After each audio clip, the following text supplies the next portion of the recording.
Hello বন্ধুরা, আমি মাইতি। আমাদের ফাইজা স্টোরি চ্যানেলের সকল প্রকার পাঠগল্প পেতে এবং শুনতে আমাদের চ্যানেলটি সাবস্ক্রাইব করে আমাদের পরিবারের একজন হয়ে পাশে থাকুন। Thank you.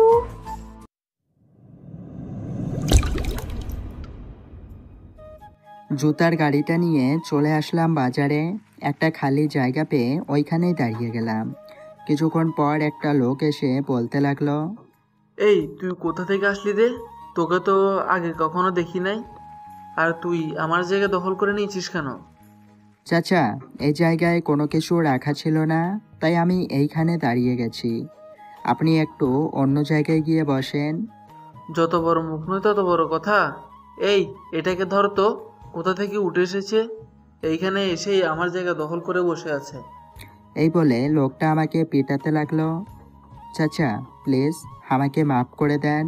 আমি এইখানে থেকে চলে যাচ্ছি। প্লিজ চাচা, আমাকে ছেড়ে দেন, আমি চলে যাচ্ছি। এইসব বলতেছি আর চেঁচামেচি করতেছি। পাশে অনেক মানুষ জড়ো হয়ে গেছে, কিন্তু কেউ আমাকে বাঁচাতে আসতেছে না। প্রায় 20 মিনিট মারার পর আমাকে ছেড়ে দিয়ে বলল, আজকে তোকে ছেড়ে দিলাম, আর কখনো যদি তোকে এইখানে দেখি তাহলে তোর খবর আছে। এই তোরা কোথায় আছিস রে? এই ছেলেটার গাড়ি থেকে সবগুলো জুতা নিয়ে আয়, আমার দোকানে নিয়ে আয়। প্লিজ চাচা, আমার এত বড় সর্বনাশ করবেন না। এই জুতাগুলো বিক্রি করে আমার পেট চালাই। প্লিজ চাচা, এমন করবেন না। যা এখান থেকে, যদি বেশি কথা বলিস তাহলে তো গাড়িটাও রেখে দিব। এই বলে লোকটা আমার সব জুতাগুলো নিয়ে চলে গেল। কান্না করতে করতে গাড়িটা নিয়ে চলে আসলাম বস্তিতে। খালি গাড়ি দেখে রহিম চাচা বলল, কি রে মেঘ, তোর এই অবস্থা করেছে কে? আর তোর গাড়িতে এতগুলো জুতা ছিল, সবগুলো বিক্রি করে ফেলছিস এত তাড়াতাড়ি? না চাচা, আসলে নদীর ওই পাড়ে গিয়েছিলাম। একটা খালি জায়গা দেখে গাড়িটা নিয়ে দাঁড়িয়েছি।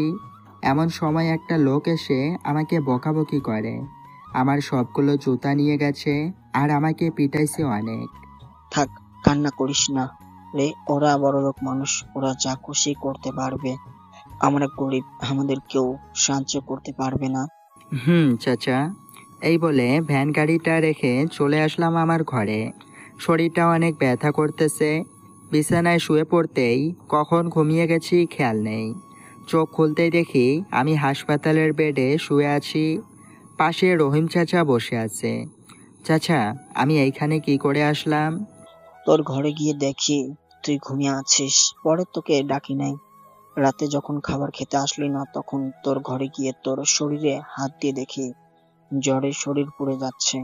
পরে তোকে এইখানে নিয়ে আসলাম। আজকে 3 দিন ধরে তুই হাসপাতালে ভর্তি আছিস। কি বলেন চাচা এইসব? আমার ঔষধের খরচ পাতি কে দিয়েছে? ঢাকা থেকে একজন লোক এসেছিল, সে দিয়েছে। কালকে আবার আসবে আমাদের গ্রাম থেকে কিছু ছেলে নিয়ে তার অফিসে কাজ করায়। ও আচ্ছা। বিকালে আমাকে রিলিজ দিয়ে দিল। চাচার সাথে চলে আসলাম বাসায়। রাতে খাওয়া দাওয়া করে শুয়ে পড়লাম। সকালে উঠে চলে আসলাম রাস্তায়। বোতল কুড়িয়ে নিয়ে বিক্রি করে কিছু টাকা পেলাম। ওই টাকাগুলো নিয়ে চলে আসলাম মুদি দোকানে। চাচা, 1 কেজি চাল ডাল দিয়েন তো আধা কেজি। একটু দাঁড়াও, দিতেছি। চাল আর ডাল নিয়ে চলে আসলাম বাসায়। রান্না করতে করতে দুপুর হয়ে গেল। খাওয়া দাওয়া করে রহিম চাচার কাছে চলে আসলাম। চাচা, কোনো কাজ আছে নাকি? না রে মেঘ, রিক্সাটা ছিল বিক্রি করে দিয়েছি। আজকে তো ওই লোকটা আসবে, তাই ও ঢাকায় চলে যাও। ওখানে তোর কোনো না কোনো ব্যবস্থা হয়ে যাবে, তুই চিন্তা করিস না। ঠিক আছে চাচা, কিন্তু আপনি এইখানে একা থেকে কি করবেন? আমরা ছাড়া তো আর কেউ নেই দেখার মতো আপনাকে। মেঘ, আমিও তোর মতো এতিম ছেলে রে, এত বছর একা কাটিয়ে দিয়েছি। মরার আগ পর্যন্ত একাই কাটিয়ে চলে যেতে পারবো। চাচা, তোমাকে কে যেন ডাকতেছে। চল তো আমার সাথে, দেখি কে ডাকতেছে আমাকে। রহিম চাচার সাথে চলে আসলাম বাহিরে। এসে দেখি বড় একটা গাড়ি এসেছে আমাদের বস্তিতে, আর একটা লোক দাঁড়িয়ে আছে। চাচা, উনি কে? উনি সেই লোক, তোর চিকিৎসার জন্য টাকা দিয়েছিল। ওয়ালাইকুম আসসালাম স্যার, ভালো আছেন? ওয়ালাইকুম আসসালাম। আলহামদুলিল্লাহ ভালো আছি। চাচা, আপনি ভালো আছেন? আমিও ভালো আছি। তা ওদের নিয়ে যাবেন নাকি? হুম, নিয়ে যাওয়ার জন্য তো এসেছি। তা আপনি সবাইকে ডাক দেন, এখনই চলে যাব আমরা। যাইতে যাইতে আবার রাত হয়ে যাবে। আপনি একটু দাঁড়ান, আমি সবাইকে ডাক দিয়ে আনতেছি। ঠিক আছে, যান। রহিম চাচা চলে গেল। আমি গাড়িটা ঘুরে ঘুরে দেখতে লাগলাম। অনেক সুন্দর গাড়িটা। স্যার, আমিও যাইতে পারবো বাজারে? হুম, সবাই যাইতে পারবে। তোমার চাচা আসুক, সবাইকে নিয়ে চলে যাব। ঠিক আছে? ঠিক আছে স্যার। কিছুক্ষণ পর রহিম চাচা আসলো আরও কয়েকজনকে নিয়ে। একটা টাকার বান্ডিল রহিম চাচার হাতে দিয়ে বলল, এই নেন, এইখানে 1,00,000 টাকা আছে। এই টাকাগুলো দিয়ে আমি এই কয়েকটা বাচ্চা কিনে নিলাম। আর এই বাচ্চাগুলো কখনো আপনার কাছে আসবে না, মনে যেন থাকে। মনে থাকবে স্যার, আপনি নিয়ে যেতে পারেন এখন। লোকটা আর চাচা কি কথা বলতেছে আমি কিছুই বুঝলাম না। সবাইকে গাড়িতে উঠিয়ে নিয়ে কোথায় যেন চলতে লাগলো। দেখতে দেখতে রাত হয়ে আসলো। কি রে সাগর, আমাদের কোথায় নিয়ে যাচ্ছে রে?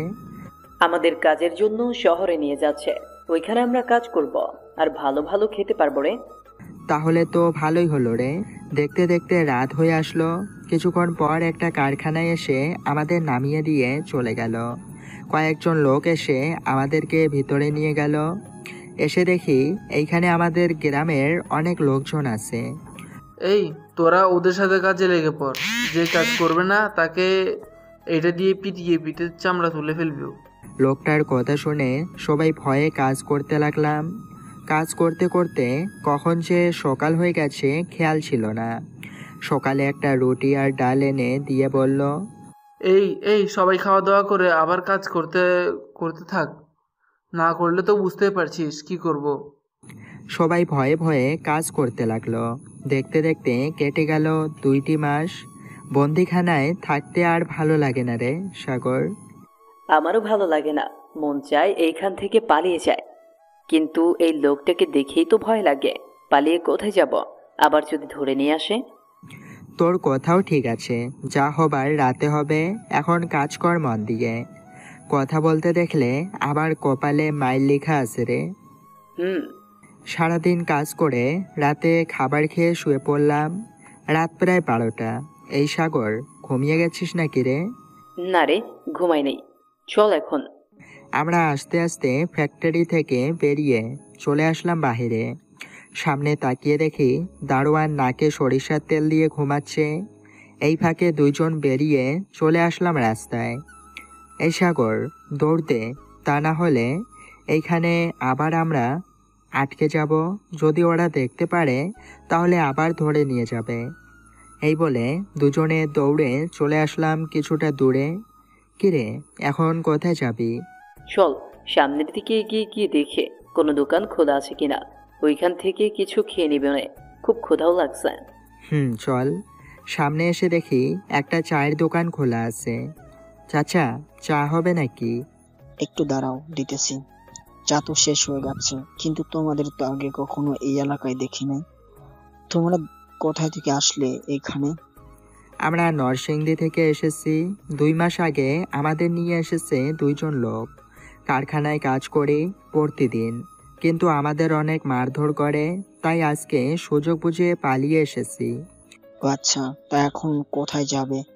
রাত তো হয়েছে অনেক। তাই তো। রাস্তায় না হয় আজকে থেকে যাব। সকাল হলে দেখি কোনো একটা কাজ জোগাড় করে ফেলবো, তখন ওইখানে চলে যাব।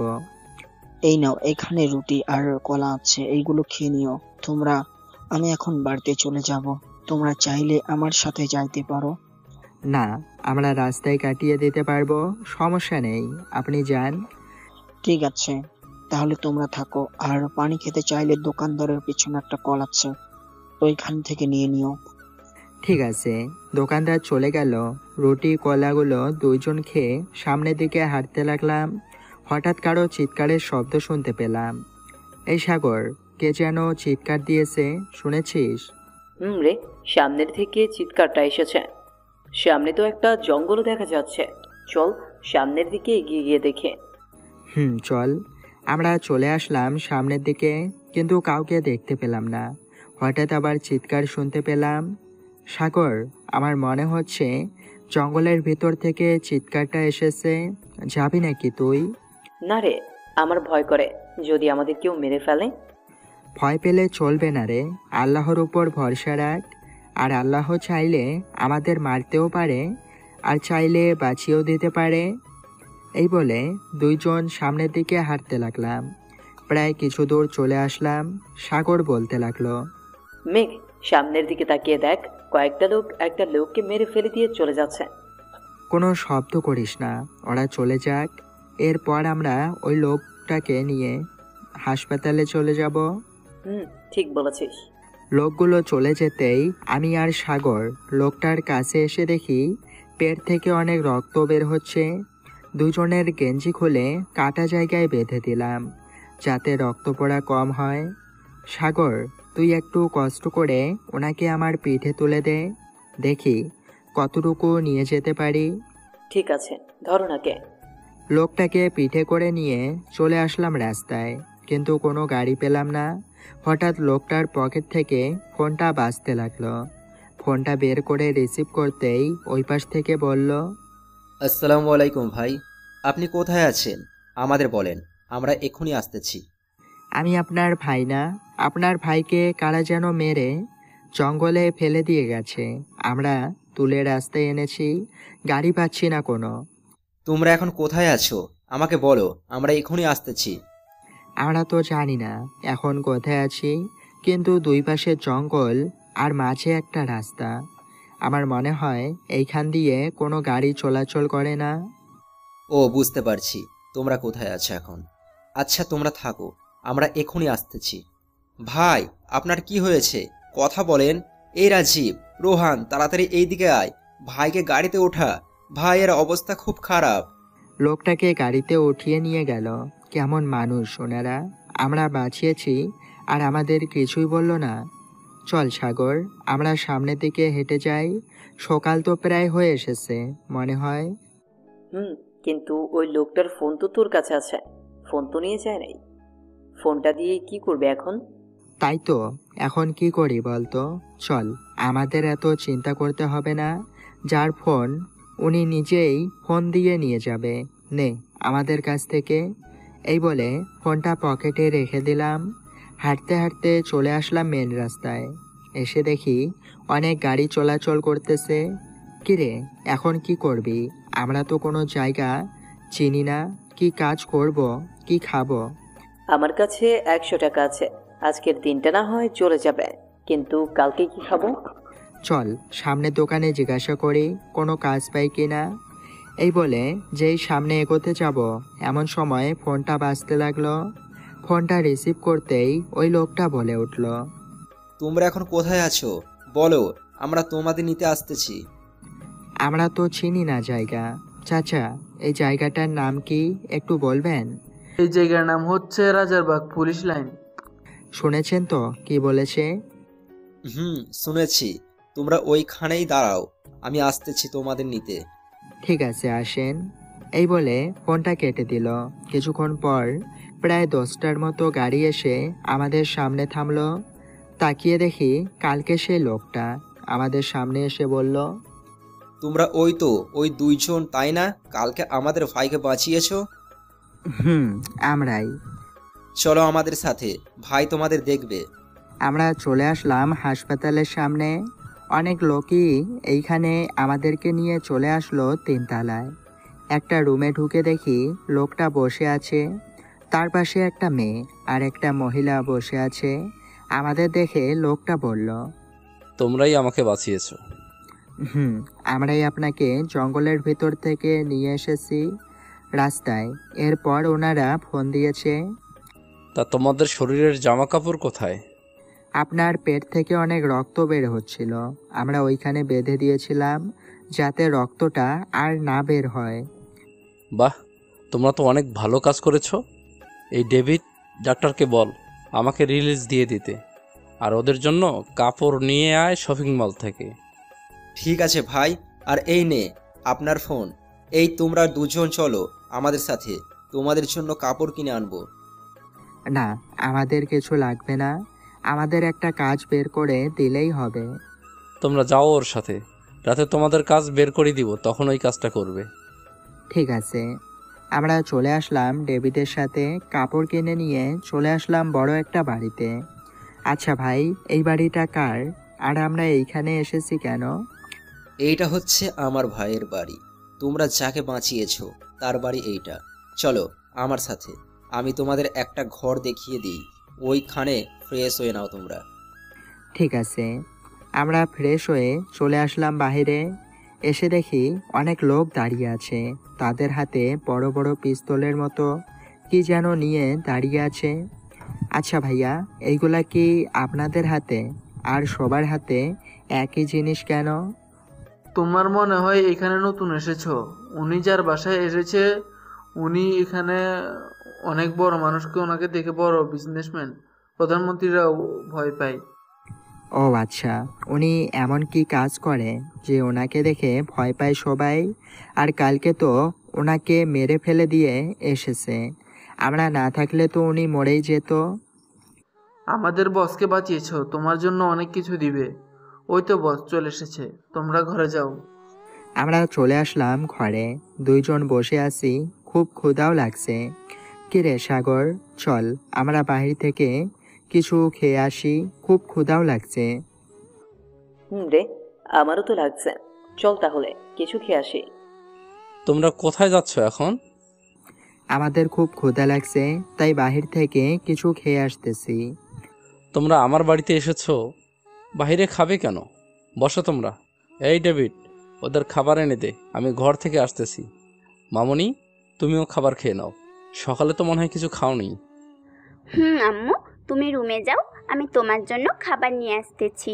আমিও খাবো, তোমাকেও খাইয়ে দিব। ঠিক আছে মামনি, আসো।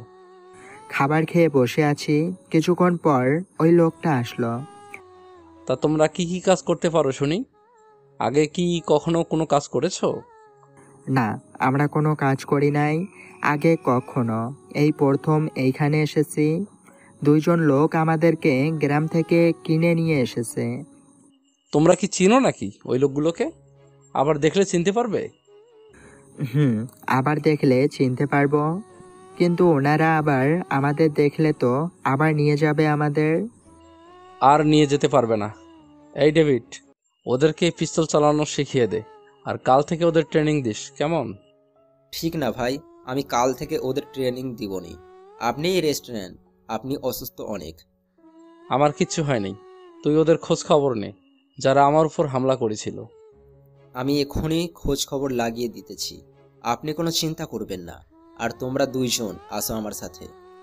আমরা চলে আসলাম ডেভিড ভাইয়ের সাথে, বন্দুক চালানো শিখে গেলাম। দেখতে দেখতে কেটে গেল আরও 2টি মাস। এই 2 মাসে অনেক কিছু শিখে গেছি। ভাই, আমি একটা কাজে ঢুকতে চাই, আপনি যদি হেল্প করেন তাহলে আমি ওই কাজটা করতে পারবো। কি কাজ করতে চাও তুমি, বলো আমাকে, আমি সব কিছু ব্যবস্থা করে দিতেছি। আমি সাংবাদিকের কাজ করতে চাই, আর আপনার মাফিয়া গ্যাংয়ের সব মিশন কমপ্লিট করতে চাই। আজকের ভিতরে তুমি সাংবাদিকের চাকরিটা পেয়ে যাবে, কিন্তু সাংবাদিকের কাজ করলে তো তুমি ওইখানে বেশি সময় দিতে হবে। আমাদের কাজ করবে কখন? ওইটা নিয়ে আপনাকে ভাবতে হবে না, আমি সব কিছু ঠিক করে রেখেছি। একদিকে আপনার কাজটাও হবে, আর অন্যদিকে সারা বাংলাদেশের মানুষও জানতে পারবে আপনার কথা। ঠিক আছে, তোমার উপর আমার অনেক বিশ্বাস আছে। যা করবে ভেবেচিন্তে করবে, এমন কোনো কাজ করো না যাতে আমাদের সমস্যায় পড়তে হয়। এমন কোনো কাজ করব না ভাই, আপনি কোনো চিন্তা করবেন না, আমি থাকতে আপনার কোনো ক্ষতি হতে দিব না। ঠিক আছে। সাগরকে নিয়ে চলে আসলাম বাহিরে, একটু ঘোরাঘুরি করে বিকালে বাসায় ফিরলাম। বাসায় ফিরতেই ভাইয়ের মেয়ে বলতে লাগলো, আপনাকে আব্বু ডাকতেছে, আর আপনার বন্ধুকেও বলছে যাইতে। আপনি যান, আমরা আসতেছি। এই বলে চলে আসলাম জামির ভাইয়ের রুমে। ভাই, আমাদের ডেকেছেন নাকি? ডেকেছিলাম। তোমার কাজ হয়ে গেছে? সাগর, তুমি কি করবে? তুমি একটু ভেবে বলো, আমি তোমাকে ওইখানে জয়েন করিয়ে দিব। ভাই, আমি আপনার বাড়িতে থেকে আপনার সাথেই কাজ করতে চাই, আমি কোথাও যাব না। ঠিক আছে, তাহলে তুমি এইখানেই থেকেই কাজ করো। মেঘ, কালকে তোমার জয়েন্ট লেটার দেওয়া হবে। কালকে তুমি চলে যাবে এই অফিসে। ঠিক আছে ভাই, আর কালকে একটা মিশন আছে, ওই মিশনটা আমি একাই কমপ্লিট করব, কাউকে যেতে দিবেন না ওইখানে। ঠিক আছে, তুমি যা বলবে আমি তাই করব। কাউকে যেতে দিব না, কিন্তু তোমার নিজের দিকে খেয়াল রেখো, তাহলেই চলবে। ভাই, আমি চলে আসলাম আমার রুমে, বসে বসে ফোন চালাচ্ছি। এমন সময় পাশের রুম থেকে ডেভিডের কথা বলার শব্দ শুনতে পেলাম। ভালো করে শুনতে লাগলাম কি বলতেছে ডেভিড। শোন, কালকের মিশনের কথা আমি ভাইকে বলি নাই, ওরা সাবধানে কাজ করিস, কিন্তু আর তোদের বসকে বলে দিস আমার টাকাটা আমার অ্যাকাউন্টে পাঠিয়ে দিতে, তা না হলে বুঝতেই পারতেছিস কি করব তোদের। ওই পাশ থেকে কি বলতেছে কিছুই শোনা যাচ্ছে না। এইবার বুঝতে পারছি এই সব কাজের পিছনে এই ডেভিডের হাত আছে। আমি চলে আসলাম ডেভিডের রুমে। ডেভিড ভাই, কালকে কি কোনো মিশন আছে নাকি? না, কালকে কোনো মিশন নেই, আমার জানা মতে এই মাসে কোনো মিশন নেই। শুনেছি তুমি সাংবাদিকের কাজে ঢুকেছো। ভাই, এইখানে থাকতে মন চায় না, তাই ঢুকেছি। কাজ করলে মনটাও ভালো থাকবে, শরীরটাও ভালো থাকবে। এইভাবে বসে বসে খেতে ভালো লাগে না। তা তুমি একদম ঠিক কথা বলছো, আমিও তোমার কথার সাথে একমত। দেখি ভাইকে বলে আর একটা কাজে ঢুকে যেতে পারি কিনা। আরে, আপনার ঢুকতে হবে না, আপনি ভাইয়ের খেয়াল রাখেন, তাহলেই হবে। ভাইকে নিয়ে তুমি কোনো চিন্তা করো না, বাড়ির ভিতরে যদি 200 জন সিকিউরিটি থাকে, বাইরে যদি বুলেট প্রুফ গাড়ি থাকে, তাহলে আরও কোনো চিন্তা নেই। ভাইয়ের ভাইকে কেউ ক্ষতি করতে পারবে না, তুমি নিশ্চিন্তে থাকতে পারো। কে ক্ষতি করতে চায় তা তো ভালো করেই জানি। কিছু বললে নাকি? না, কিছু বলি নাই। আচ্ছা, এখন যাই আমি, কাল থেকে তো আবার আমার কাজ আছে। এই বলে চলে আসলাম আমার রুমে। আসার সময় ডেভিড ভাইয়ের রুমে একটা ছোট্ট সিসি ক্যামেরা লাগিয়ে দিয়ে আসলাম, যাতে ওনার সব কথা শুনতে পারি। মেঘ, তোকে একটা কথা বলতে চাইছিলাম। তোর ঘরে এসে দেখি তুই নেই। কি কথা বল? আমি হ্যাকিং শিখেছি, যে কোনো কিছু হ্যাক করতে পারবো। যদি কিছু লাগে তাহলে আমাকে বলিস, আমি করে দিব নে। ঠিক আছে, কালকে তোকে একটা কাজ দিব, আর কিছু ইনফরমেশন বের করতে দিব। পারবি তো বের করতে? পারবো। ডেভিড ভাইকে আমার সন্দেহ হচ্ছে রে। গতকালকে দেখলাম একটা ছেলেকে অনেকগুলো টাকা দিতে। আমিও দেখেছি। ডেভিডের দিকে একটু খেয়াল রাখিস তো, ও কি কি করে, কার সাথে কথা বলে, সব কিছু। আর পারলে ওর ফোনটা হ্যাক করে নিয়ে দেখিস কার সাথে কথা বলে। ঠিক আছে, রাতে তোকে সব খবর দিয়ে দিব, কার সাথে কথা বলে, কার সাথে কি কাজ করে। ঠিক আছে, তাহলে যা এখন। সাগর চলে গেল, আমিও বিছানায় শুয়ে পড়লাম। আজকে 19টা বছর পার হয়ে গেল আমার মা বাবাকে দেখি না। আব্বু আম্মু, তোমরা কোথায় আছো? আমি তো জানি না, আল্লাহ চাইলে একদিন আমাদের দেখা হবে। এই বলে বিছানায় শুয়ে পড়লাম। কখন যে ঘুমিয়ে গেছি খেয়াল নেই। পরের দিন সকালে ভাইয়ের ডাকে ঘুম ভাঙল। মেঘ, তুমি না অফিসে যাবে, এখনো দেখি ঘুমাচ্ছ। তাহলে অফিসে যাবে কখন?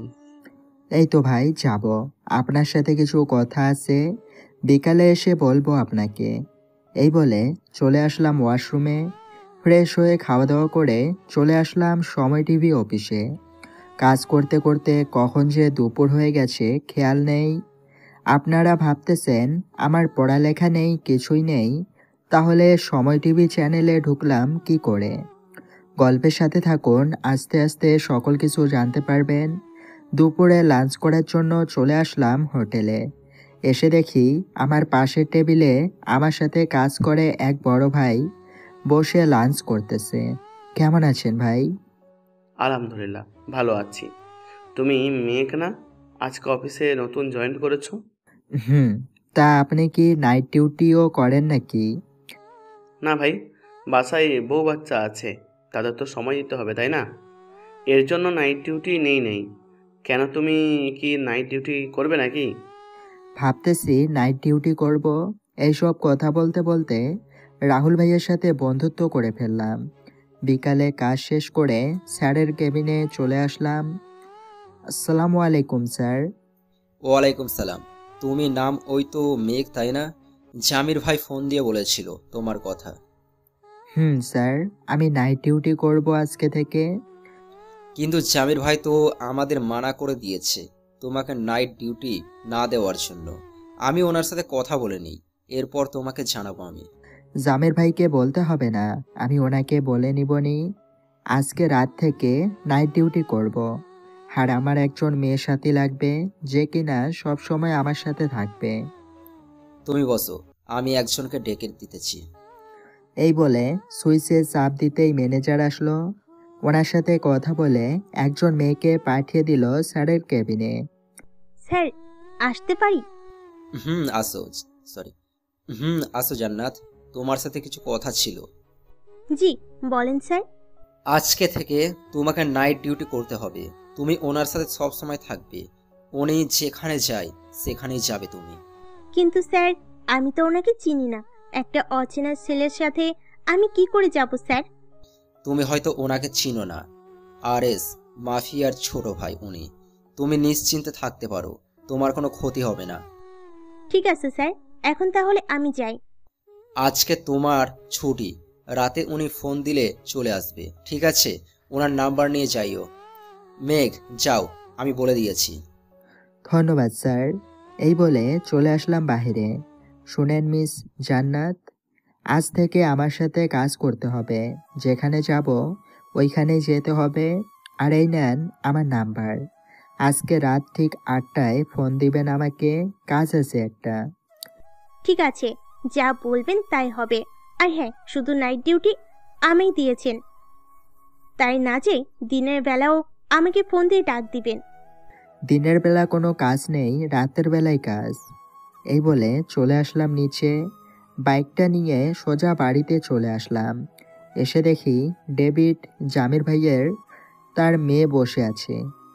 এসে দেখলাম ডেভিড জামির ভাই আর তার মেয়ে বসে আছে। ডেভিড, আমার জন্য একটু পানি নিয়ে আসতে পারবে? আনতেছি, তুমি দাঁড়াও এখানে। ঠিক আছে।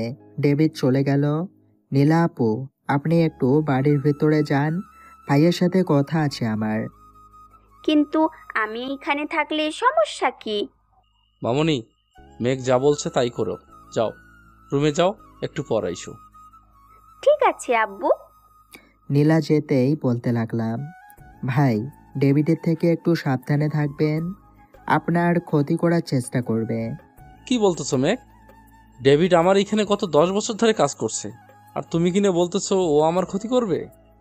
হ্যাঁ ভাই, আপনি হয়তো বিশ্বাস করতেছেন না, আমি আপনাকে প্রমাণ দেখাবো কালকে। সাগরকে বলে রেখেছি আপনাকে দেখে রাখতে, আর আমাকে ছাড়া আপনি কোথাও বের হবেন না, কারণ চারিদিকে শত্রুতে ভরা আছে। ঠিক আছে মেঘ, তোমার ভাবিকে ডাক্তার দেখাতে হবে। আজকে তো পারবো না, কালকে নিয়ে যেতে হবে। তুমি ফ্রি থাকবে না কি কালকে? হ্যাঁ ভাই, আমি কালকে ফিরে আছি। আপনি? সকাল 10টায় আমি নিয়ে যাব ভাবিকে। ঠিক আছে, এখন যাও, ফ্রেশ হয়ে খাওয়া দাওয়া করে নাও, সন্ধ্যা তো হয়ে এসেছে।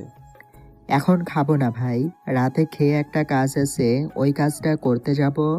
এই নেন, এইটা সাথে রাখেন, এইটাই আপনাকে সুরক্ষিত রাখবে। এইটা আবার কি করে আমাকে সুরক্ষিত রাখবে শুনি? একটু পর বলতেছি, ডেভিড আসতেছে। মেঘ, এই নাও তোমার পানি। ভাই, আপনি কিছু খাবেন না নাকি? কিছু খাইলে বলেন, আমি এনে দিই। এখন আপাতত কিছু খাবো না, তুমি রুমে যাও, আমি একটু একা থাকতে চাই। মেঘ, তুমিও যাও, গিয়ে ফ্রেশ হয়ে নাও। ঠিক আছে ভাই। ডেভিড চলে যেতেই আমি বলতে লাগলাম, এই চিপটার কাজ কি? বলা শেষ করে চলে আসলাম রুমে। ফ্রেশ হয়ে বসে আছি, এমন সময় অচেনা নাম্বার থেকে কে যেন ফোন দিতে লাগলো। কলটা রিসিভ করতেই ওই পাশ থেকে বলতে লাগলো, আসসালামু আলাইকুম, আমি জান্নাত বলছিলাম। ওয়ালাইকুম আসসালাম। ও আচ্ছা, ঠিক আছে, নাম্বারটা সেভ করে রাখবনি। আর রাতে 8টায় তোমার বাসা থেকে তোমাকে পিক করে নিয়ে আসবো। ঠিক আছে। এই বলে ফোনটা কেটে শুয়ে পড়লাম। দেখতে দেখতে রাত হয়ে আসলো। 7টার অ্যালার্ম দিয়ে রেখেছিলাম। অ্যালার্মের শব্দে ঘুমটা ভেঙে গেল। ঘুম থেকে উঠে ফ্রেশ হয়ে রেডি হয়ে নিচে নামতেই ভাই বলতে লাগলো, মেঘ, এখন কোথাও যাবে নাকি?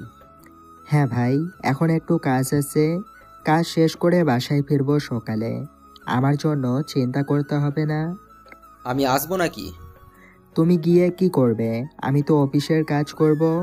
আমাকে নাইট শিফট দেওয়া হয়েছে। কিন্তু আমি তো বলেছিলাম। বাকি কথা বলার আগেই চোখ টিপ দিয়ে বুঝিয়ে দিলাম না বলতে। খাওয়া দাওয়া করে বাইকটা নিয়ে জান্নাতের বাসায় চলে আসলাম। বিকালে মেসেজ করে তার বাসার ঠিকানাটা বলে নিয়েছিলাম, তাই অনায়াসে চলে আসলাম। ফোন দিতেই রিসিভ করলো। এসেছেন নাকি? এসেছি তো, সেই কখন, কিন্তু আপনি তো নামতেছেনই না, তাই দাঁড়িয়ে আছি। আসতেছি, 2 মিনিট ওয়েট করেন। এই বলে ফোনটা কেটে দিলাম। 2 মিনিট পর জান্নাত আসলো। মেয়েটা দেখি টাইমে টাইমে চলে।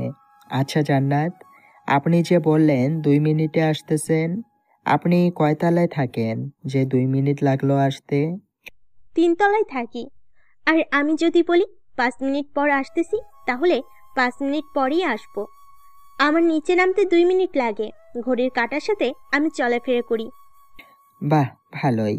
এখন পিছনে বসেন। এখন আবার অফিসে যেতে হবে। অফিসে তো যাব না, অন্যদিকে যাবেন। একটা কাজ আছে, ওইটা শুটিং করতে হবে। এই বলে চলে আসলাম অফিসে।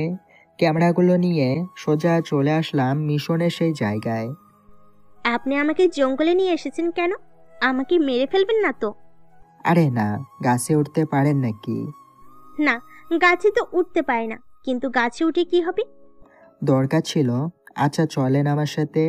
আর এইখানে যা কিছু হয়ে যাক ভালোই। কোনো চিৎকার চেঁচামেচি করবেন না। চিৎকার চেঁচামেচি করলে আপনাকে মরতে হবে, এই বলে দিলাম।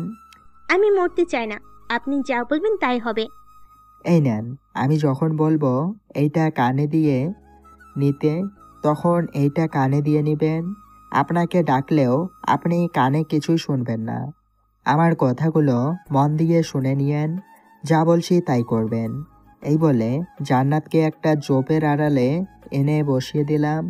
সামনে যা হবে তা আপনি সব রেকর্ড করবেন। ঠিক আছে, কিন্তু আপনি কোথায় যাবেন? আমি এইখানে আছি, কোথাও যাব না। আমি এসে ডাক দিলে এইখান থেকে বের হবেন। এর আগে এইখান থেকে বের হবেন না, ঠিক আছে? ঠিক আছে। প্রায় 30 মিনিট পর গাড়ির হর্ন শুনতে পেলাম। জান্নাতকে বললাম ক্যামেরা রেডি করতে, কানে হেডফোনটা লাগিয়ে নিতে। কিছুক্ষণের মধ্যে ওরা চলে আসলো। মেয়েগুলোকে বড় একটা গাড়িতে উঠাচ্ছে। এমন সময় আচমকা গুলির শব্দে সবাই আড়াল হয়ে গেল। এক পা করে সামনে যাচ্ছি আর গুলি করতেছি।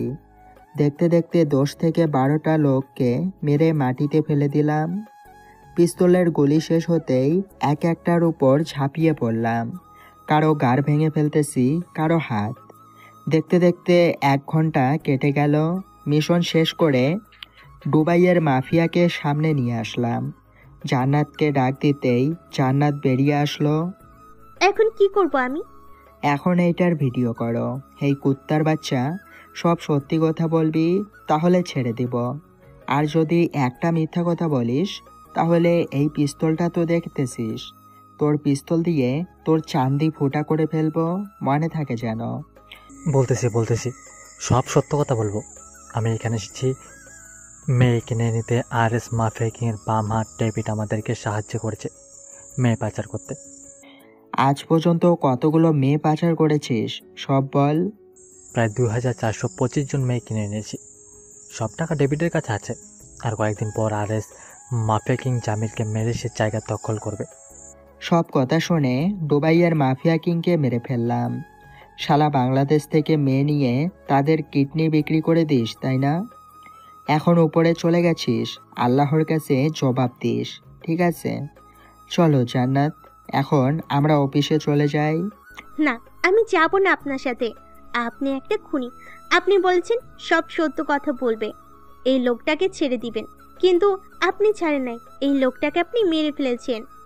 কেন মেরেছি এইটা হয়তো তুমি জানো না, তাহলে চলো তোমাকে দেখিয়ে আমি কেন মেরেছি। এই বলে জান্নাতকে নিয়ে চলে আসলাম গাড়ির কাছে। এই দেখো এই মেয়েগুলোকে এই লোকটা এইখান থেকে নিয়ে বিদেশে পাচার করে দেয়। বাকিটা হয়তো তুমি বুঝে গেছো, আমার বলতে হবে না আশা করি। বুঝেছি, কিন্তু এই ভিডিও যে করেছি এইটা কি করবো এখন? কি আর করব, চ্যানেল ছেড়ে দিব। তুমি ভিডিওটা ভালো করে গুছিয়ে এরপর ছেড়ে দিও। এখন চলো, অনেক রাত হয়েছে। কিন্তু মেয়েগুলো কি এখানে থাকবে নাকি? না, পুলিশ আসতেছে, ওরা নিয়ে যাবে ওদেরকে। ঠিক আছে, চলো এখন আমরা চলে যাই।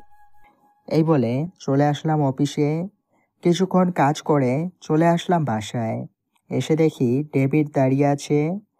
ভাইয়ের দরকার, সামনে হাতে একটা পিস্তল। ডেভিড, এইখানে কি করিস? কিছু করি না। তা তুই এত রাতে তুই না কাজে গিয়েছিলি? চলে আইছি। এখন যা, রুমে যা, কালকে একটা কাজ আছে। ঠিক আছে, তুইও গিয়ে ঘুমিয়ে পড়। ঠিক আছে। ডেভিড চলে গেল, আমিও চলে আসলাম আমার রুমে। সকালে ঘুম ভাঙতেই দেখি ডেভিড ঘরে নেই। সাগর, ডেভিড কোথায় গেছে রে? জানি না তো, সকালে তো আমিও দেখলাম না। যা, তুই একটু লোকেশনটা ট্যাগ করে দেখ এখন সে কোথায় আছে। কালকে রাতে ভাইয়ের উপরে হামলা করতে আইছিল, আমি না আসলে ভাইকে হয়তো আর দেখতে পেতাম না। কি বলতেছো মেঘ এইসব? ভাই, এই নেন, এই ভিডিওটা দেখেন, সব সত্যি কথা জানতে পারবেন। এটা কালকে রাতের মিশনের ভিডিও। সাগর, তুই গিয়ে তোর কাজ কর। এটা বলতেই সাগর চলে গেল। দেখেছেন ভাই, আমি বলছিলাম না, ডেভিডের ব্যাপারে আপনি তো বিশ্বাস করেন নাই। এই নীলার বাবা, নীলা কোথাও গেছে? ওকে তো দেখলাম না সকালে। কি বলতেছো? রাতে তো ওর রুমেই ছিল। নীলা তো না বলে কোথাও যায় না। মেঘ, দেখো তো নীলা কোথায় আছে। মেঘ, নীলা আর ডেভিড একসাথে আছে। ওর লোকেশন বেশি দূরে না, লালবাগ কেল্লার ওইখানে ওরা এখন আছে। মেঘ, আমার মেয়েকে বাঁচাও প্লিজ। নীলা আমাদের আদরের মেয়ে, ওর কিছু হয়ে গেলে আমরা বাঁচবো না। ভাই, আপনি চিন্তা করবেন না, আপনি ভাবিকে নিয়ে হাসপাতালে যান। সাগর, তুই ভাইকে নিয়ে যা, আর বাড়ির সব সিকিউরিটিদের নিয়ে যাবি। শুধু 10 জনকে এইখানে রেখে যাবি, আমি নীলাকে আনতে যাচ্ছি। ঠিক আছে, যা। এই বলে চলে আসলাম লালবাগ কেল্লার পাশে। এসে দেখি নীলাকে বেঁধে রেখেছে, সামনে বসে আছে ডেভিড। আমাকে দেখে বলতে লাগলো, আয় মেঘ আয়, তোর জন্য ওই অপেক্ষা করছিলাম। তোর জন্য আজকে আমি RS মাফিয়া কিং হতে পারলাম না, শুধু তোর জন্য। এই নীলাকে তো মারবই, ওর সাথে তোকেও মারবো। তাই নাকি? তা দেখি কিভাবে আমাকে মারিস। আমাকে মারতে পারলে তোকে RS মাফিয়ার লিডার বানিয়ে দিব। যা, কথা দিলাম। এটা বলতেই যেই ডেভিড আমাকে মারতে আসবে তার হাত ধরে তাকেই মাটিতে শুয়ে দিলাম, আর সাথে সাথে হাতটা মুচড়ে ভেঙে ফেললাম। ডেভিড চিৎকার করতেছে, কিরে এখন কেমন লাগে? আমাকে মারবি না? মার দেখি তোর কত শক্তি। তোর মতো 10 জন পুরুষ আসলেও আমাকে মারতে পারবে না। ট্রেনিং কিন্তু তোর কাছ থেকে নিয়েছিলাম, আজ দেখ তোর সাথেই ফাইট করতেছি। প্লিজ ছেড়ে দে, কথা দিলাম আমি কারো ক্ষতি করব না। তুই অনেক জনের জীবন শেষ করে ফেলেছিস, আমি তোকে মারবো না, তোকে মারবে জামির ভাই। এই বলে ডেভিডের পায়ে গুলি করে দিলাম। নীলার হাতের বাঁধন খুলে দিলাম।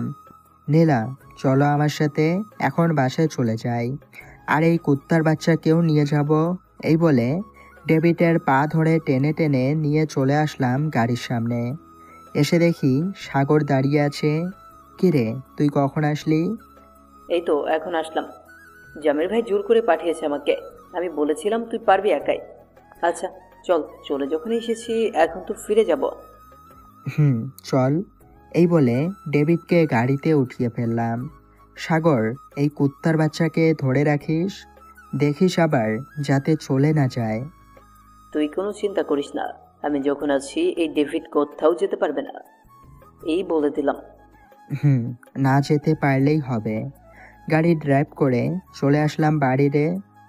সকল টিভি চ্যানেলে একটাই খবর দিয়ে দিলাম, সবাই চলে আসলো। ভাই, আপনি ডেভিডকে কি করবেন তা আপনি জানেন? ডেভিড, আমি তো তোকে খুব বিশ্বাস করতাম, আর আজ তুই কিনা এই বিশ্বাসটা ভেঙে দিলি। ভাই প্লিজ আমাকে মাফ করে দেন, আমি ভুল করে ফেলেছি। সব ভুলের ক্ষমা হয়, কিন্তু এই ভুলের ক্ষমা কখনো হয় না। তোর শেষ ঠিকানা পর কাল। এই বলে জামির ভাই ডেভিডের মাথায় গুলি করে দিল। সকল টিভি চ্যানেলের উদ্দেশ্য করে বলল, ডেভিডকে কেন মেরেছি তা আপনারা হয়তো জানেন না।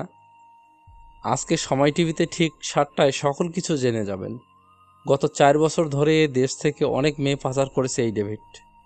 কিচ্ছু বলিনি, আজকে হাতে নাতে ধরতে পেরেছি, তাই ওকে মেরে ফেলেছি। আর আমার আসনটা আমি মেঘকে দিয়ে দিতে চাই, কারণ আমার শরীরটা ভালো যাচ্ছে না। মাননীয় প্রধানমন্ত্রীর সাথে কথা বলে মেঘের ব্যবস্থা করে দিব। ভাই আপনি আছেন, আপনি থাকেন, আমাকে দিতে হবে না। নীলা আপু আছে, নীলা আপুকে না হয় দিয়ে দিয়েন। না মেঘ, আমি তোমাকেই দিয়ে দিব আমার আসনটা, কারণ আমি চাই না আমার জন্য আমার মেয়ের জীবনটা নষ্ট হয়ে যাক। ভাই আমি থাকতে আপনার পরিবারের কোনো ক্ষতি হতে দিব না, এই বলে রাখলাম। নীলা আপু যান, ফ্রেশ হয়ে আসেন। ভাই আপনিও যান। আপনাদের কাছে আর কিছু বলার নেই আমার, আপনারা এখন যেতে পারেন। আর সকল কিছু জানতে হলে নিশ্চয় সময় টিভিতে চোখ রাখবেন সন্ধ্যা 7টায়। এই বলে জামির ভাই চলে গেল ভিতরে। জান্নাতের সাথে কিছু কথা বলে আমিও চলে আসলাম আমার রুমে। ফ্রেশ হয়ে বসে আছি, এমন সময় নীলা আসলো। আপনাকে আব্বু ডাকতেছে, কি যেন বলবে। আপনি যান, আমি আসতেছি। ঠিক আছে। কিছুক্ষণ রেস্ট নিয়ে চলে আসলাম জামির ভাইয়ের রুমে। ভাই আমাকে ডেকেছেন নাকি? মেঘ, তোমাকে ডেকেছিলাম কারণ তোমার সাথে কিছু কথা ছিল। যদি অনুমতি দিতা তাহলে বলতাম। অনুমতি নেওয়ার কি আছে, বলেন শুনি, কি বলবেন? আমি চাচ্ছিলাম আমার মেয়ের সাথে তোমাকে বিয়ে দিতে। তুমি যদি রাজি থাকো তাহলে বলো, আমি বিয়ের সকল অনুষ্ঠান করার ব্যবস্থা করতেছি। ভাই আমি এখন বিয়ে করতে চাই না, আগে নিজে প্রতিষ্ঠিত হব, এরপর বিয়ে করব। প্লিজ আমাকে বিয়ের কথা বলবেন না আর। ঠিক আছে, বলবো না, কিন্তু আমার মেয়ের সাথেই তোমার বিয়ে ঠিক করে রেখেছি।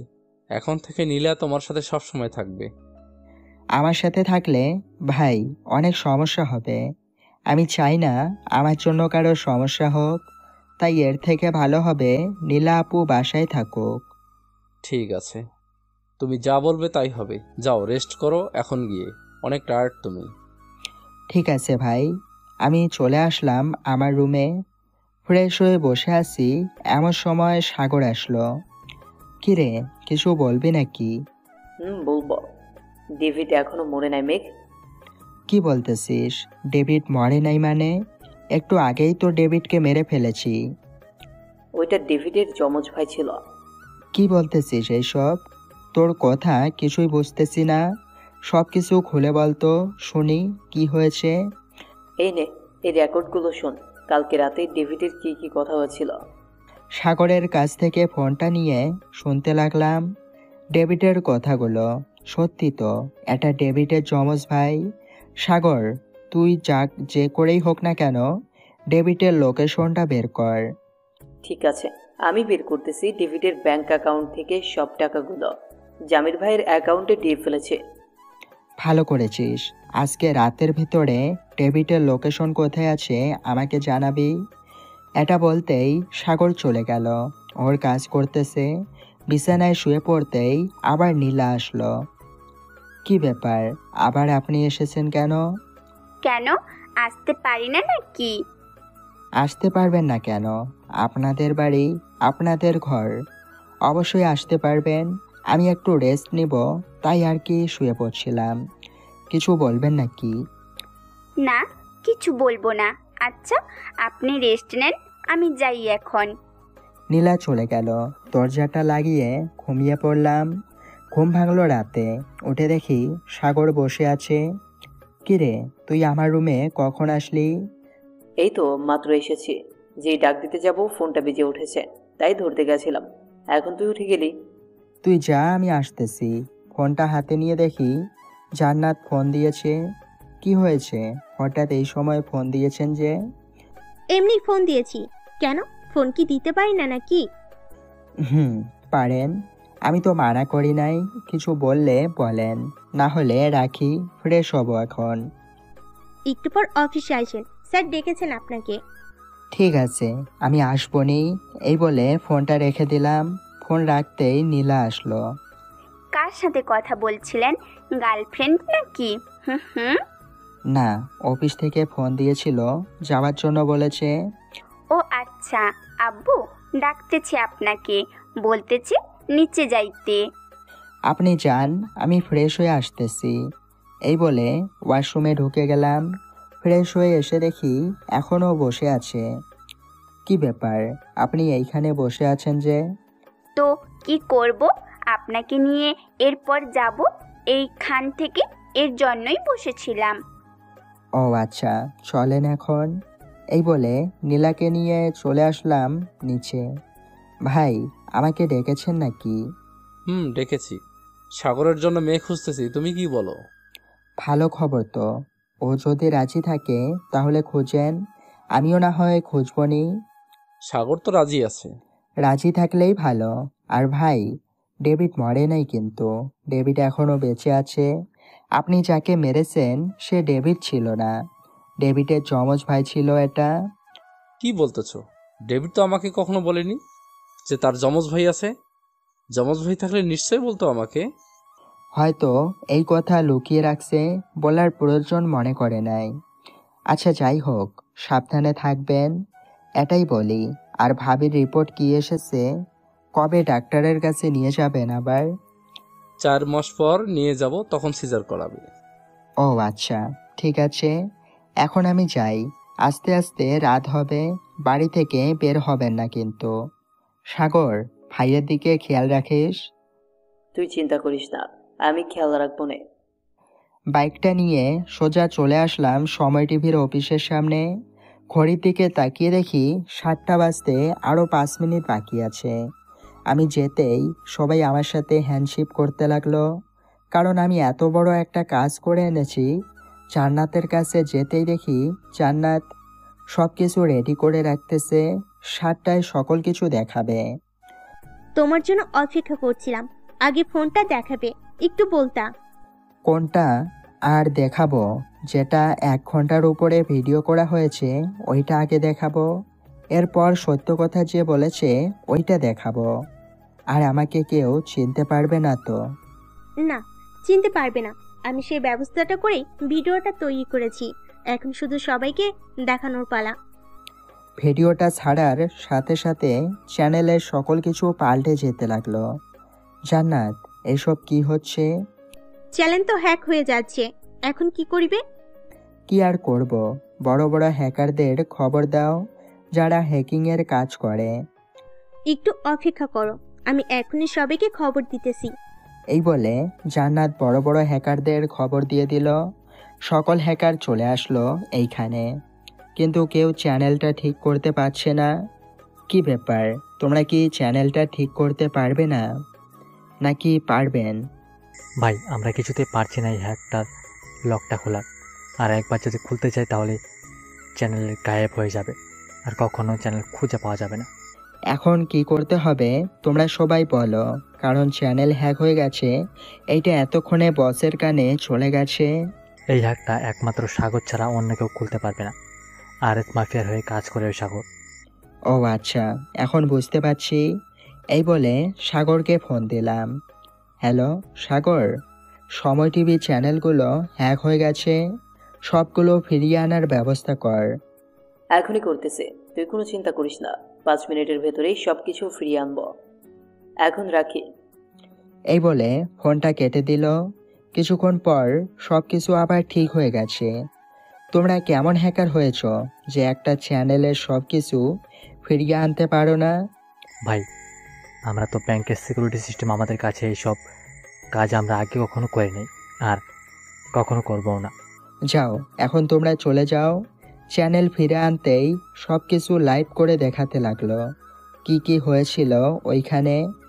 দেখানো শেষ করে চলে আসলাম বাসায়। এসে দেখি সবগুলো গার্ড মাটিতে শুয়ে পড়ে, সবাই গায়ে গুলি লেগেছে।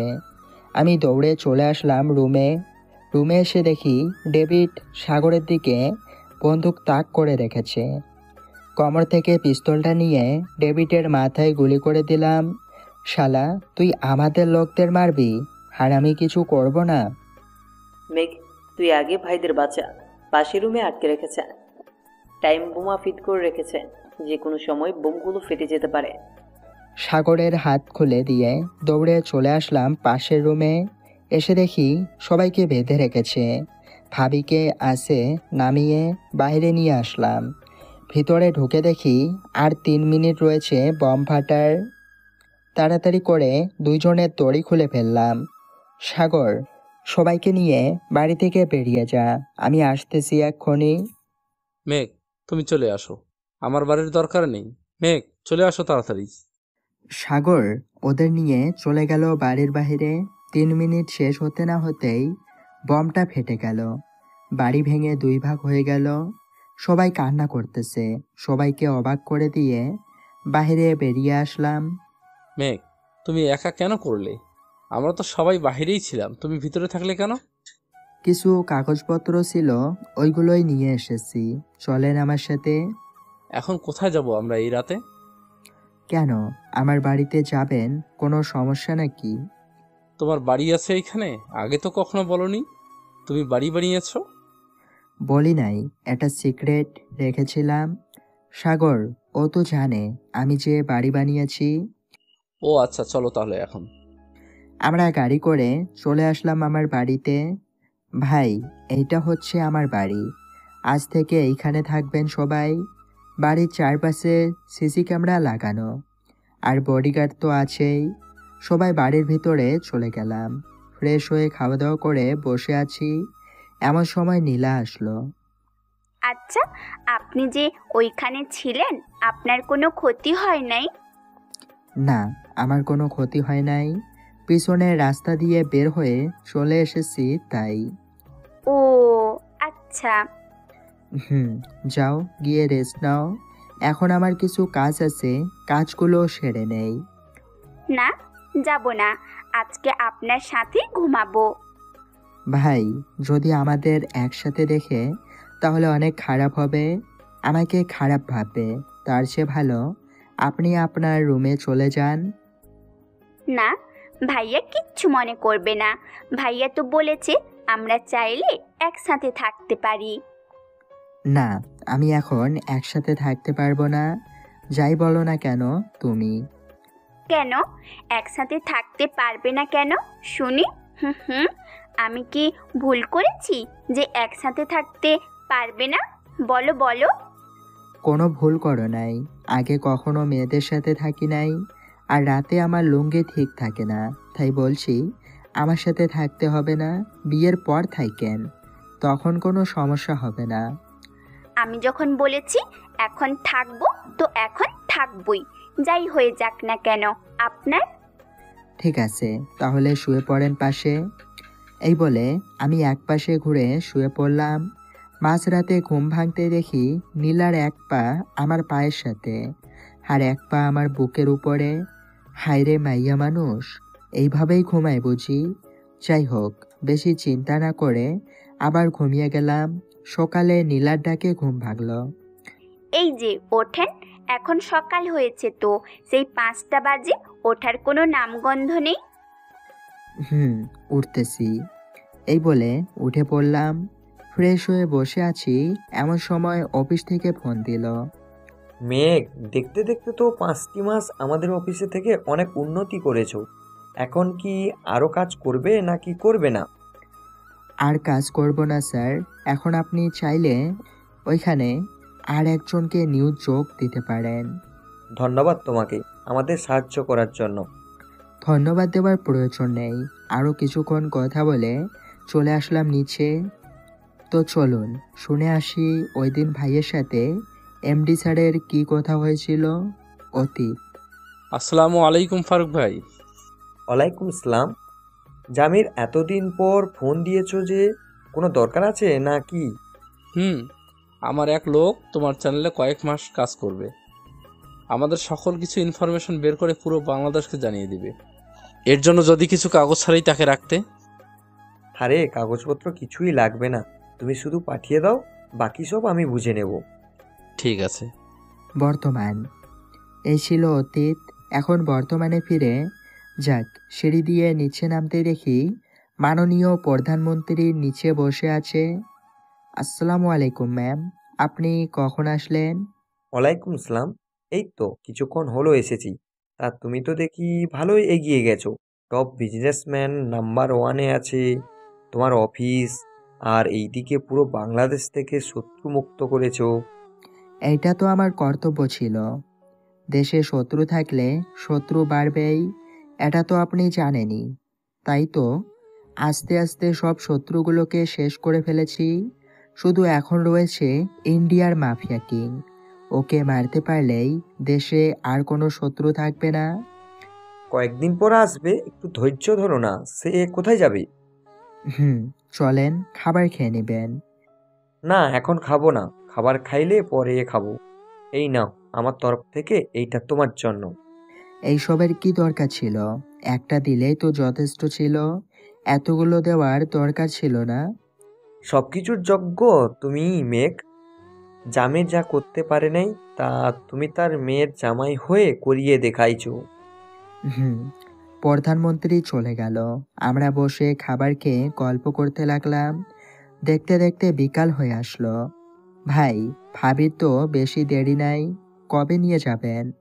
কালকে অ্যাডমিশন করিয়ে ফেলতে হবে, তা না হলে পরে নিয়ে গেলে সমস্যা হবে। আচ্ছা, আমি অ্যাডমিশনের ব্যবস্থা করতেছি, আপনি চিন্তা করবেন না। আরে আমাদের তো হাসপাতাল আছে, ওইখানে নিয়ে যাব। ও আচ্ছা, তো নিয়ে যান। এইসব নিয়ে কথা বলতেছি, এমন সময় সাগর আসলো। কিরে, তোর কি খবর? তোকে দেখা যায় না দেখছি। আমি তো সারাদিনই বাসায় থাকে, তুই না থাকলে দেখবি কি করে শুনি? আসলেই তো, আমি তো বাড়িতে থাকি না, দেখবো কি করে। আচ্ছা যাই হোক, তোর বিয়ে ঠিক করা হয়েছে সামনের সপ্তাহে, তুই খুশি তো? খুশি না হয়ে যাই কোথায় বল? আজকে আমি অনেক খুশি, যা বলে বোঝাতে পারবো না। আর জান্নাত ফোন দিয়েছিল, জিজ্ঞেস করছিল তুই অফিসে যাস না কেন। ও, বলে দিয়েছিস না কেন যাই না? হুম, সব বলে দিয়েছে। চল বাইরে থেকে ঘুরে আসি, ওরা বাসায় থাকুক। হুম, চল ভাই, আমরা আইসা এরপর আপনাকে হাসপাতালে নিয়ে যাব। এর আগে নিতে হবে না, আমাকে একটা ফোন দিয়েন। ঠিক আছে, ফোন দিবনি। কথা বলা শেষ করে চলে আসলাম বাহিরে। গাড়িটা স্টার্ট দিয়ে চলে আসলাম নদীর পাড়ে। বাহ, জায়গাটা অনেক সুন্দর। ভাই, আরও একবার এসেছিলাম এখানে, জায়গাটা সুন্দর, তাই এবারও এসেছি। ভালো করেছিস। কিছুক্ষণ ঘোরাঘুরি করে চলে আসলাম বাসায়। এমন সময় ম্যানেজারের ফোন কল। আসসালামু আলাইকুম স্যার। ওয়ালাইকুম সালাম। কি ব্যাপার আমজাদ সাহেব, এখন ফোন দিয়েছেন যে? স্যার, আপনার নাম করে কয়েকজন লোক এসেছে টাকা নিতে। এখন কি আমি ওদের টাকা দিয়ে দিব নাকি আপনি এসে দিবেন? আমি তো কাউকে বলি নাই টাকা নিয়ে আসার জন্য। আপনি ওদেরকে বলেন যে ব্যাংক থেকে টাকা উঠিয়ে আনতেছি, এই বলে ওনাদের বসিয়ে রাখেন, আমি আসতেছি। ঠিক আছে স্যার, আমি ওনাদের বসিয়ে রাখতেছি, আপনি আসেন। এই বলে ফোনটা কেটে সাগরকে নিয়ে চলে আসলাম অফিসে। আমার কেবিনে ঢুকতেই দেখি ভারতের মাফিয়া কিং বসে আছে। আমাকে দেখে যেই পিস্তলটা বের করতে যাবে কোমর থেকে, পিস্তলটা বের করে গুলি করে দিলাম তার হাতে। স্যার, উনি কে আর ওনাকে গুলি করেছেন কেন? উনি হচ্ছে ভারতের মাফিয়া কিং, আমাদের দেশ থেকে মেয়ে পাচার করে। আপনাকে ধন্যবাদ আমাদের খবর দেওয়ার জন্য। আপনি একটু বাইরে যান, ওর সাথে কথা আছে আমার। ঠিক আছে স্যার, আমি যাচ্ছি, আর কিছু লাগলে আমাকে বলবেন। ঠিক আছে, আমি আপনাকে ডাক দিবনি।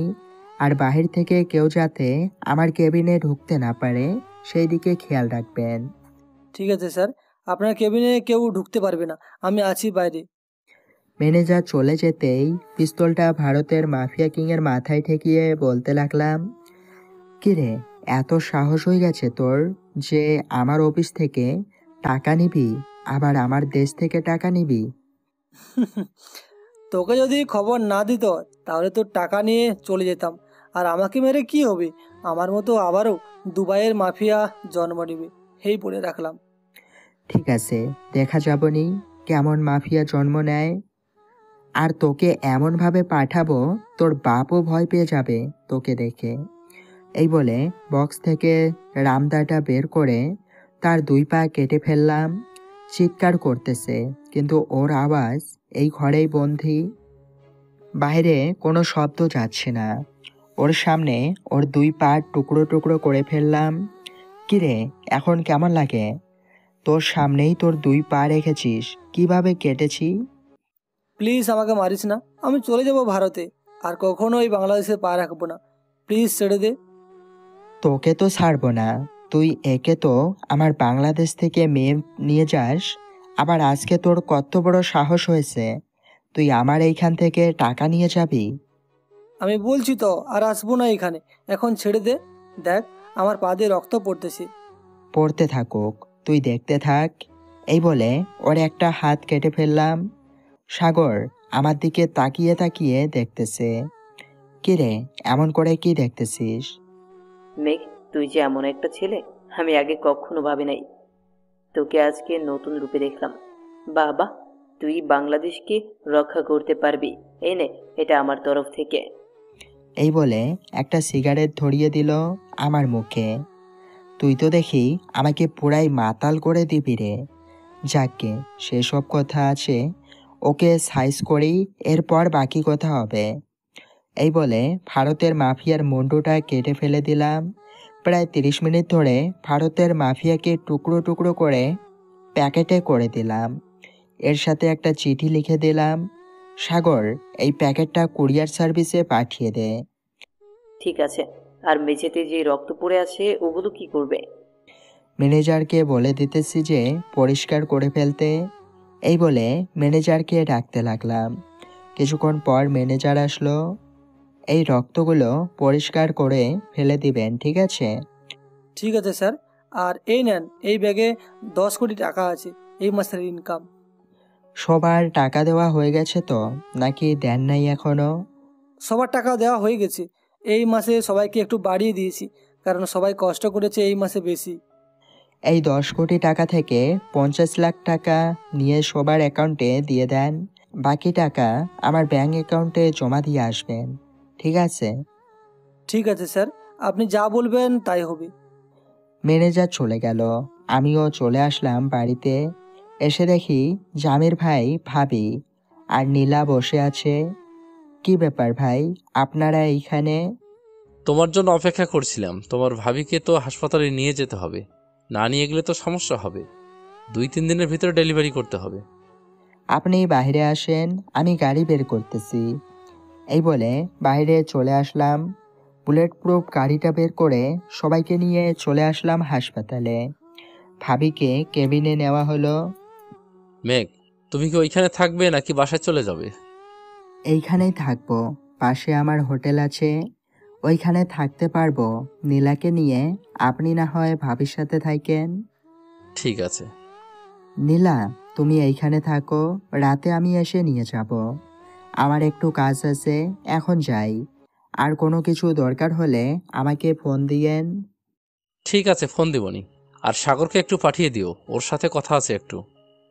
ঠিক আছে, পাঠিয়ে দিবনি।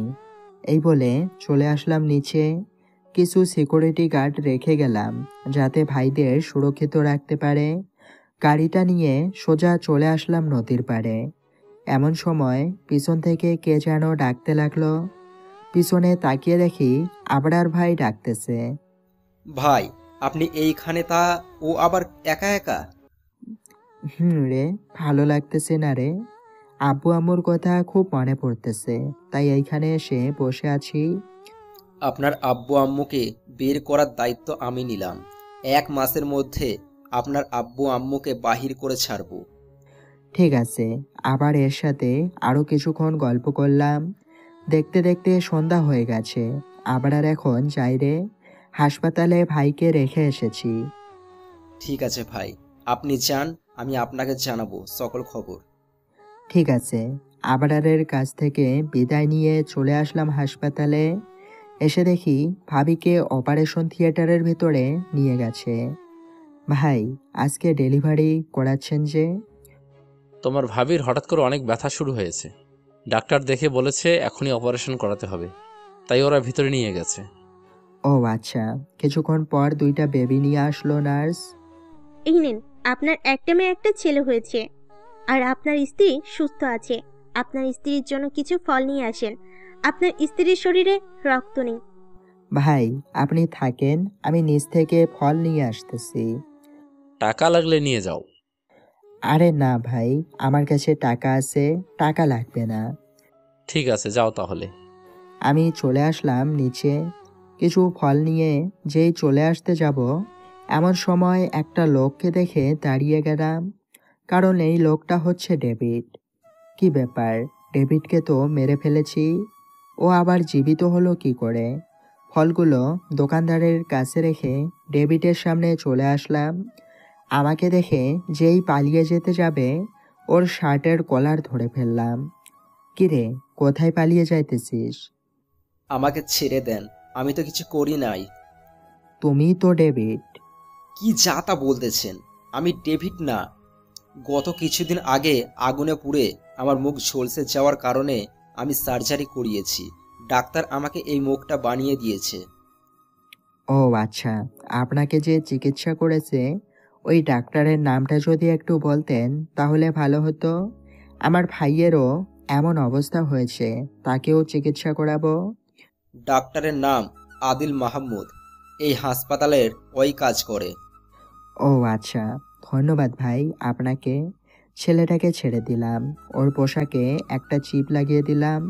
যার সাথে কথা বলুক না কেন আমি সব শুনতে পাবো, আর কোথায় আছে তাও দেখতে পারবো।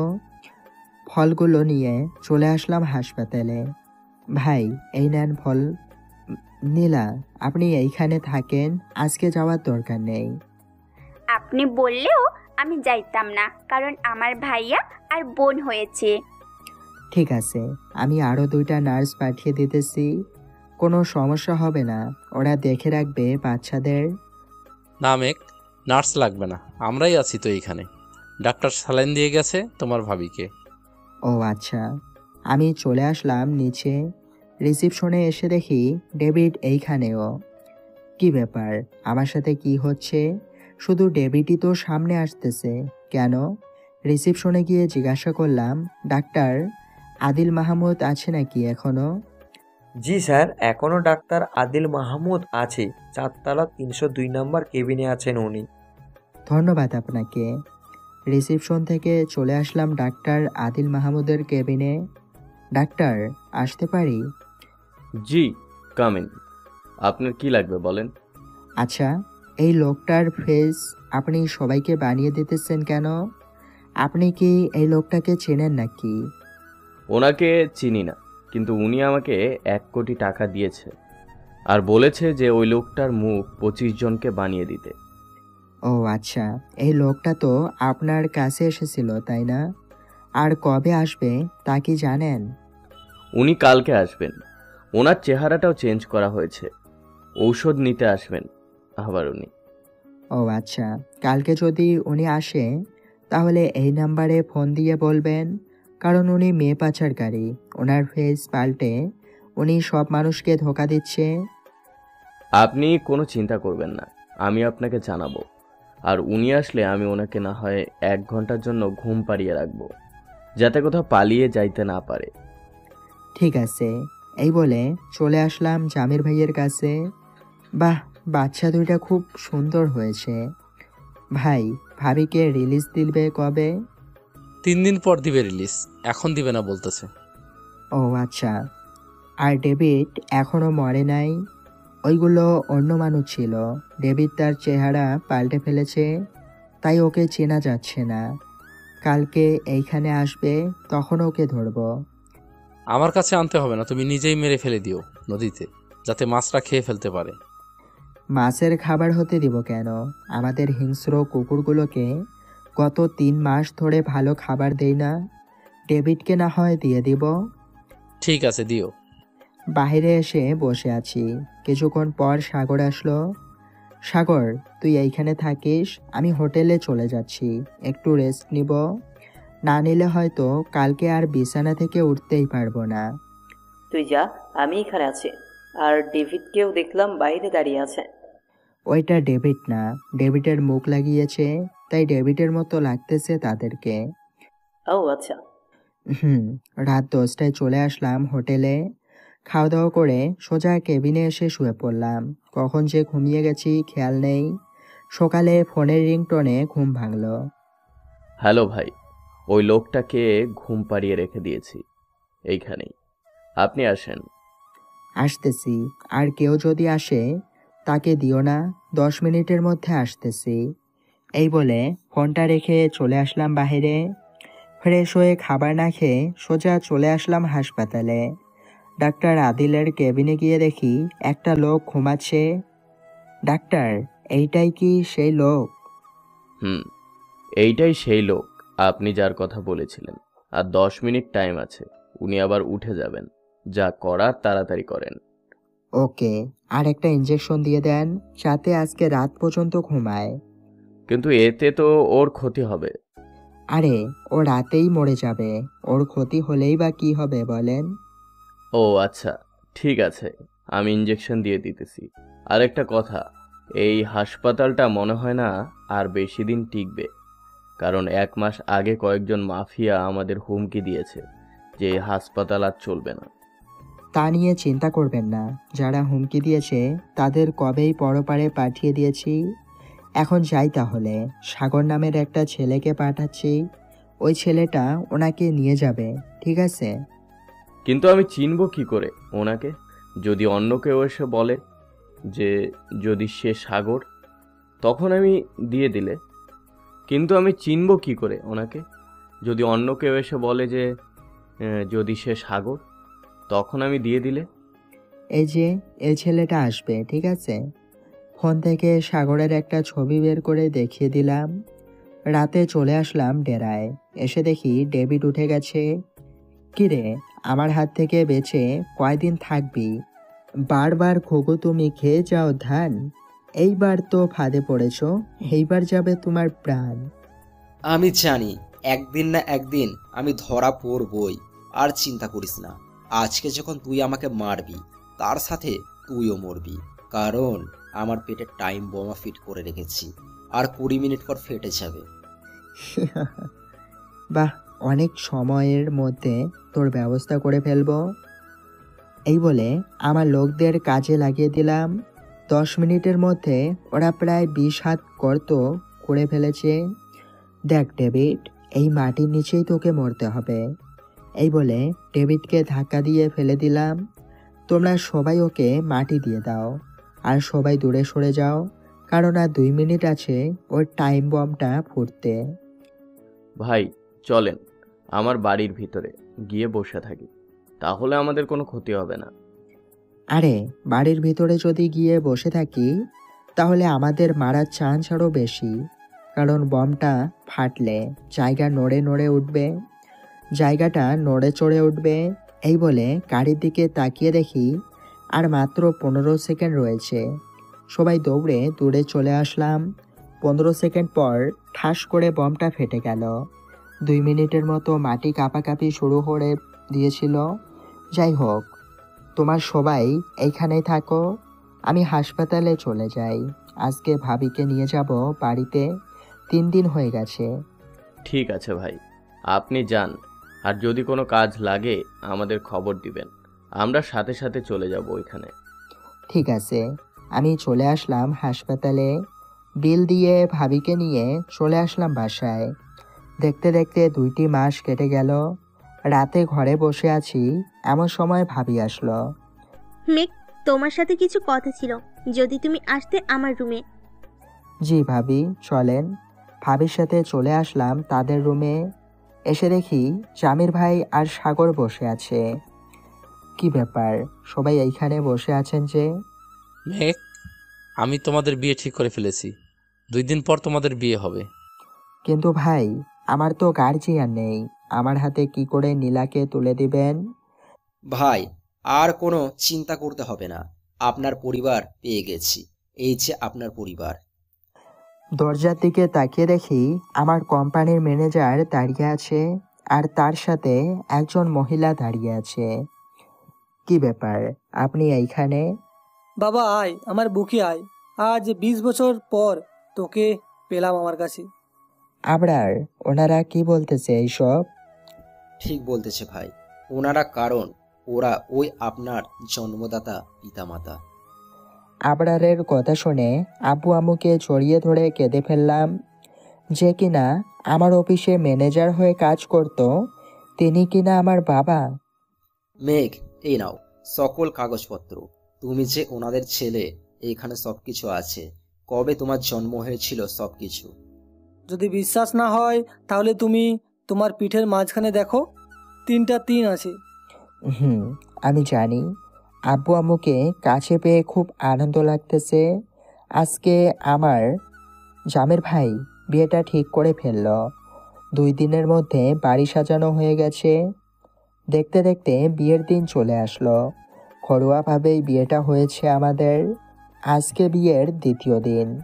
জামের ভাই, একটা কথা ছিল। এখনো কি শ্বশুরকে জামির ভাই বলে ডাকবে নাকি শ্বশুর বলে ডাকবে? আসলে বলতে বলতে এখন অভ্যাস হয়ে গেছে, তাই আর কি। আচ্ছা ঠিক আছে, বলো কি কথা বলবে। আজকে একটা মিশন আছে সিলেটে। বর্ডারের পাশে নাকি ভারতের লোকেরা আমাদের লোকদের মেরে ফেলতেছে, তাই আমরাও আজকে মিশনে নামবো। ঠিক আছে, কিন্তু যাই করো না কেন সাবধানে সব কিছু করো, কারণ তুমি চলে গেলে আমার মেয়ে একা হয়ে যাবে। আল্লাহ ভরসা, আমাদের কিছুই হবে না। দুপুরে খাওয়া দাওয়া করে সবাইকে নিয়ে চলে আসলাম সিলেটে। আস্তে আস্তে রাত হয়ে এসেছে। সবাই মিশনের জন্য রেডি হচ্ছি। এমন সময় আমাদের একজন লোক এসে বলতে লাগলো, ভাই, এইখান দিয়ে মেয়ে পাচার হচ্ছে, আর আমরাই জানি না। কি বলতেছো এইসব? আমরা তো ভারতের মাফিয়া কিংকে মেরে ফেলেছি। তাহলে এই কাজ কে করতেছে? ওনার ছেলে করতেছে এই কাজ। রেডি হয়ে মিশনে নেমে পড়লাম। সামনের দিকে এগিয়ে যাচ্ছি আর গুলি করতেছি। হঠাৎ একটা গুলি আমার হাতে এসে লাগলো, তবুও হার মানলাম না। কোমর থেকে শর্ট গানটা নিয়ে গুলি করতে লাগলাম। 1 ঘন্টার ভিতরে মিশন কমপ্লিট করে সবাই রেস্ট নিতেছি। মেঘ, তোর হাত থেকে তো রক্ত পড়তেছে, চল তোর হাত বেঁধে দে, না হলে সব রক্ত পড়ে যাবে। আরে কিছু হবে না, এই বলে গেঞ্জি দিয়ে হাতটা পেঁচিয়ে নিলাম। শোন তোরা, এদিকের কাজ শেষ করে হোটেলে চলে আয়। আমি ডাক্তার দেখিয়ে হোটেলে চলে যাব, ঠিক আছে? আমিও যাব তোর সাথে, তোকে একা যেতে দিব না। আরে কিছু হবে না ওদের, যেটা বলছি ওইটা কর। এই বলে গাড়িটা নিয়ে চলে আসলাম হাসপাতালে। হাতে ব্যান্ডেজ করে হোটেলে এসে দেখি সবাই চলে এসেছে। খাওয়া দাওয়া করে সবাই সবার রুমে চলে গেলাম। দেখতে দেখতে কেটে গেল 2 দিন। আজকে চলে যাব ঢাকা। নীলার জন্য অনেক কিছু কিনে নিলাম। মেঘ, আর কিছু নিবি? নিলে বল, আমি কিনে নিয়ে আসি। না, আর কিছু নেব না। এখন চলো, যাইতে যাইতে অনেক সময় লাগবে। চল। আমরা চলে আসলাম গাড়িতে। গাড়ি স্টার্ট দিয়ে চালাতে লাগলাম। হাতটা অনেকটাই ভালো হয়ে গেছে। দেখতে দেখতে বিকাল হয়ে আসলো। সবাই একটা রেস্টুরেন্টে খাওয়া দাওয়া করে আবার চলতে লাগলাম বাড়ির উদ্দেশ্যে। দৈর্ঘ্য 7 ঘন্টা পর আসলাম বাড়িতে। ফ্রেশ হয়ে বসে আছি, এমন সময় জামির ভাই আসলো। থুক্কু ভাই, না না, শ্বশুর মশাই আসলো। মেঘ, এখন তো সকল কাজ শেষ, এখন ফ্রি আছো। কেন? এমনি তো রাত হয়ে গেছে, যাও খাওয়া দাওয়া করে শুয়ে পড়ো। ঠিক আছে। খাওয়া দাওয়া করে চলে আসলাম রুমে। রুমে এসে দেখি নীলা বসে আছে। কি করে আমার মহারানীটা? কিচ্ছু করি নাই, তোমার সাথে কোনো কথাই নাই। কেন, আমার মহারানী বুঝি রাগ করেছে? মহারানীর রাগ ভাঙাতে হলে কি করতে হবে শুনি? আমার একটা বেবি লাগবে। এই বলে নীলা আমার বুকে মুখ লুকালো। ও আচ্ছা, তাই বুঝি। তো বেবি, আমার জন্য কিন্তু অনেক কষ্ট করতে হবে। পারবে তো কষ্ট করতে? পারবো। এইটা বলতেই নীলার উপরে ঝাঁপিয়ে পড়লাম। আস্তে আস্তে তার শাড়ি খুলে ফেললাম। বাকিটা না হয় ইতিহাস হয়ে থাক। আজকের গল্পটা কেমন হয়েছে তা অবশ্যই কমেন্ট করে জানাবেন। আরও এরকম সুন্দর সুন্দর গল্প পেতে অবশ্যই আমাদের চ্যানেলটা সাবস্ক্রাইব করে দেবেন। ততক্ষণে সবাই ভালো থাকবেন, সুস্থ থাকবেন। আল্লাহ হাফেজ। ধন্যবাদ সবাইকে।